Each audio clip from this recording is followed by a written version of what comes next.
ओम आतु नः इंद्र कौशिक मंदसानः सुतम पिब नव्यम आयुः प्रासूतिर क्रधि सहस्रसाम ऋषिम।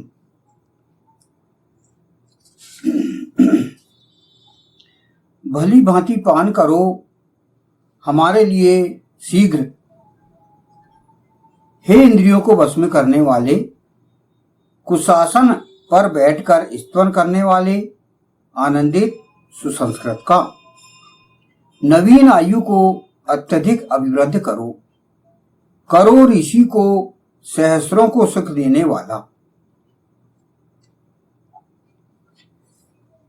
यह मंत्र लिया गया ऋग्वेद के प्रथम मंडल के 10वें सूक्त का यह 11वां मंत्र है और इस सूक्त में भी वही 12 मंत्र हैं कुल।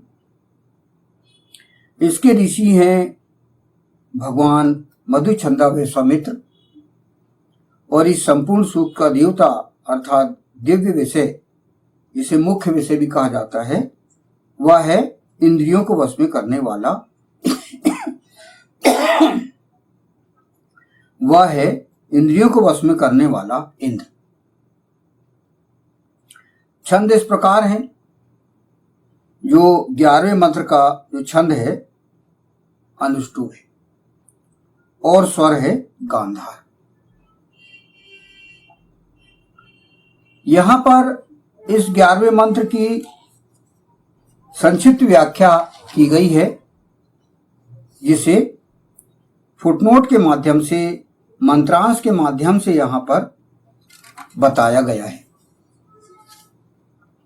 इस मंत्र का पहला फुटनोट है, भली भांति पान करो हमारे लिए शीघ्र, हे इंद्रियों को वश में करने वाले, कुशासन पर बैठकर स्तवन करने वाले, आनंदित सुसंस्कृत का।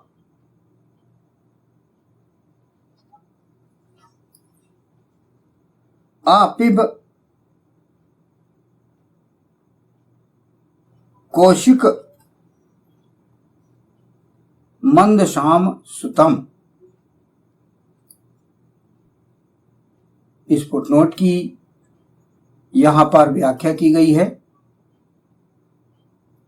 इस मंत्र में इंद्रियों को वश में करने वाले को सुसंस्कृत का भली भांति पान अथवा पालन करने की सलाह ईशान परब्रह्म परमात्मा द्वारा दी गई है, किंतु सुसंस्कृत का उत्तम संस्कारों का यह पान अथवा पालन किस प्रकार किया जाना है, इस हेतु कुछ विशेषताएं बताई गई हैं।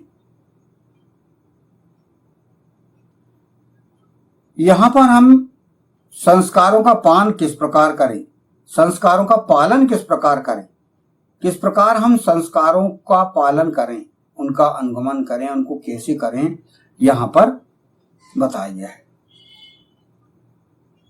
पहला है, सुसंस्कृतों या सुसंस्कारों का यह पान ईशान परम परमात्मा के लिए किया जाए। इस हेतु मूलतः ईश्वर प्रणिधान की भावना होनी चाहिए, स्वहित का ध्यान न रखा जाए। यानी संस्कारों का पालन हमें करना है किस प्रकार, ईशान प्रणिधान के माध्यम से। ईशान प्रणिधान अर्थात ईश्वर पर ही समर्पित हो जाना, सारे कार्य ईश्वर के लिए, ईशान के लिए किए जाना।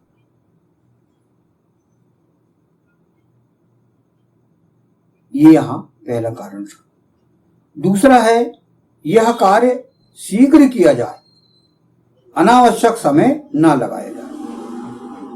यानी संस्कारों का पालन ईशान प्रणिधान के माध्यम से किया जाए और जल्दी किया जाए, इसमें बिल्कुल देर करने का कार्य नहीं है। तीसरा है, सुसंस्कृतों या संस्कारों का यह पान कुशासन पर बैठकर स्तवन करने वाला करे। यानी जो स्तवन करने वाला है, स्तवन अर्थात ईशान परम परमात्मा की उपासना, वेद पाठ, प्राणायाम, वेद पाठ, ये सब स्तवन के अंतर्गत आता है। तो ये कुशासन पर बैठकर स्तवन करने वाला करे, यह तीसरा कारण यहां पर बताया गया। चौथा है आनंदित होते हुए यह कार्य किया जाए। सुसंस्कारों या सुसंस्कृतों का पान नीरस ढंग से परेशान होते हुए रोते हुए ना किया जाए, अपितु भली भांति आनंदित होते हुए किया जाए। जो भी अच्छे कार्य हैं, सुसंस्कार हैं, उनका पालन हमें बहुत अच्छे खुशी से करना है, खुश होते हुए करना है। तो ये यहां पर बताया गया। हम जो उत्तम संस्कार हैं उनका हम पालन कैसे करें। उत्तम संस्कार जो कि वेद में बताए गए हैं। अखिल सृष्टि का शाश्वत संविधान ग्रंथ वेद है और उसमें सुसंस्कार बताए गए हैं और उनका हमें पालन करना है। और पालन करने की यहां पर शर्त बता दी गई है। ये 4 शर्त है। पहला, ईशान प्रणिधान उस व्यक्ति को होना चाहिए। शीघ्र कर्म होना चाहिए, उसे शीघ्र किया जाए, अनावश्यक देर न करे। फिर स्तवन कुशासन पर बैठकर स्तवन करने वाला ऐसा हो। और चौथा है आनंदित होते हुए कार्य करे, सुसंस्कारों का पालन खुशी खुशी करे, रोते दुख होते ढंग से ना करे। ये सब यहां पर बताया गया इस मंत्र। इस मंत्र का अगला फुटनोट है, नवीन आयु को अत्यधिक अभिवृद्धि करो।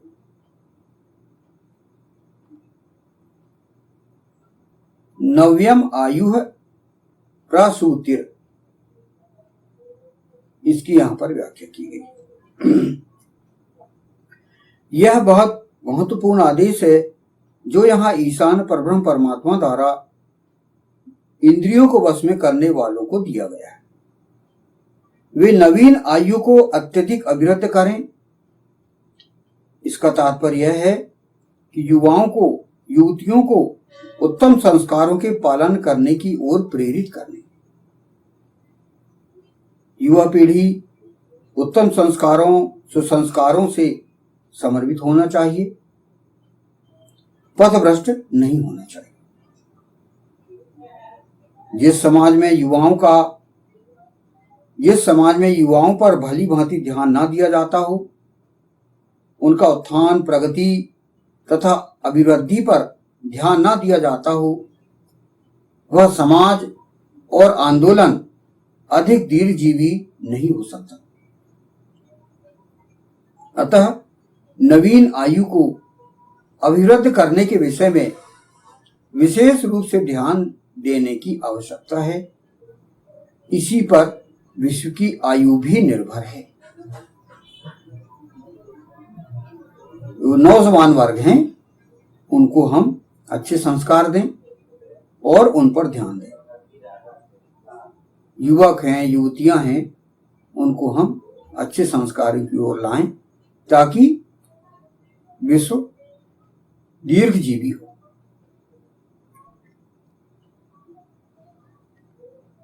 इस मंत्र का अगला फुटनोट है, करो ऋषि को सहस्रों को सुख देने वाला।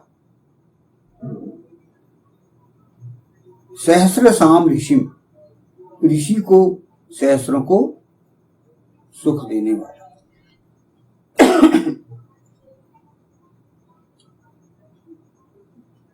यहां पर निरुक्त का उदाहरण दिया गया है, ऋषेः दृष्टार्थस्य प्रतिः भवत् व्याख्यान संयुक्ता। निरुक्त 10:45। ऋषि को देखे गए अर्थों में व्याख्यान समन्वित प्रीति होती है। ये निरुक्त में बताया गया है। इसमें आगे इसकी व्याख्या की गई है। अतः वेद मंत्रों एवं मंत्रांशों का दर्शन करने वाले एवं उनका प्रेम पूर्वक व्याख्यान करने वाले लोगों को, ऋषियों को सहस्रों को सुख देने वाला बनाया जाए। उनके द्वारा किए गए शोधपूर्ण कार्यों, उनके द्वारा वेद मंत्रों के तर्कपूर्ण नवीन व्याख्यानों को अधिक से अधिक लोगों तक पहुंचाया जाए तथा लोकप्रिय बनाया जाए, ताकि वे अधिकाधिक लोगों का कल्याण कर सकें एवं उनका जीवन सुखमय बना सकें। ऋषि इस हेतु स्वयं भी समाज के लोगों तक पहुंचने का प्रयास कर सकते हैं, किंतु इंद्रियों को वश में करने वाले लोगों का यह कार्य है कि वे इस हेतु आधुनिक तकनीक का प्रयोग करते हुए विशेष रूप से अधिकाधिक लोगों तक उनका संदेश पहुंचाने का कार्य करें।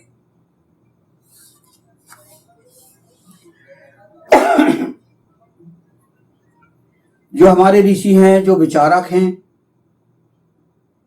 जो वेद के ज्ञाता हैं, उनकी बातों को हम आधुनिक ढंग से, आधुनिक तकनीक से, जो टेक्नोलॉजी है उसके माध्यम से ये संदेश पहुंचाने का हम कार्य करें।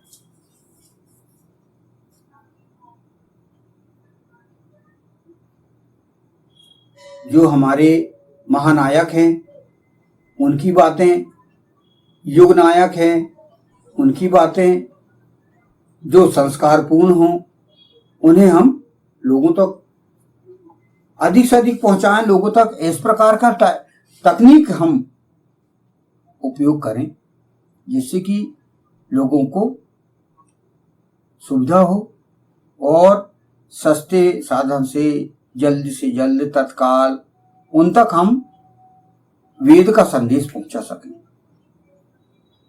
ये यहां पर बताया गया है। यह जो 11वां मंत्र है यह बहुत महत्वपूर्ण है। इसको हम पुनः हिंदी अनुवाद पढ़ते हैं और मंत्र पढ़ते हैं। भली भांति पान करो हमारे लिए शीघ्र, हे इंद्रियों को वश में करने वाले, कुशासन पर बैठकर स्तवन करने वाले, आनंदित सुसंस्कृत का नवीन आयु को अत्यधिक अभिवृद्ध करो, करो ऋषि को सहस्रों को सुख देने वाला। ओम आतु न इंद्र कौशिक मंदशानः सुतम पिब नव्यमायुः प्रासूतिर कृधि सहस्रसाम ऋषिम।